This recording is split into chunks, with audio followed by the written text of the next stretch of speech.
So does it seem like more people than ever before are behaving narcissistically?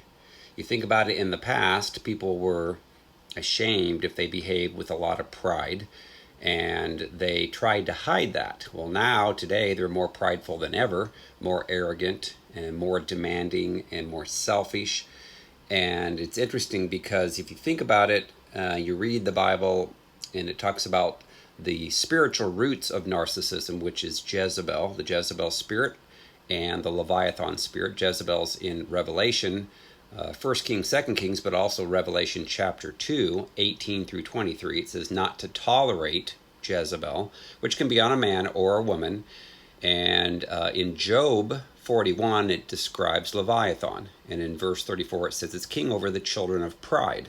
So when you get hurt, you get wounded, there's going to be a percentage of people that will start to hear those demons of Jezebel and Leviathan, and it will cause them to be very prideful, very arrogant, and they will sabotage their relationships, and then they will become narcissistic, very controlling, manipulative, and bad. So the Bible actually talks about turning away from these people. And if you read, it's in 2 Timothy chapter 3, verses 1 through 9. It says, "But know this, that in the last days perilous times will come.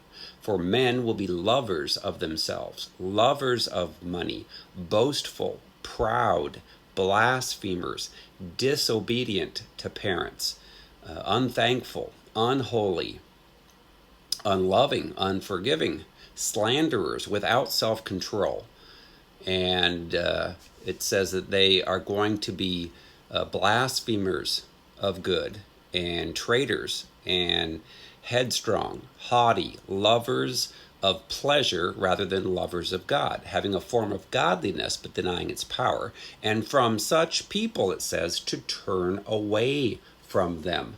So, understanding that most people that operate in that spirit of Jezebel and Leviathan that would be deemed a narcissist, they're not going to change. And the psychological community does not understand the spiritual roots behind it. Now, at our ministry, Restored to Freedom, we've actually helped thousands of people that would have been deemed a narcissist to actually change. But what they have to do is they have to admit that they have a problem. And that's where most narcissistic people never get past. They want to blame everything on everybody else, look at themselves as a victim, because they're hearing demons. And so the first thing that they must do is to admit that they have a problem that they need help from. And if they can get to that point and get past that point, then they need to forgive all those who hurt them when they were growing up. And then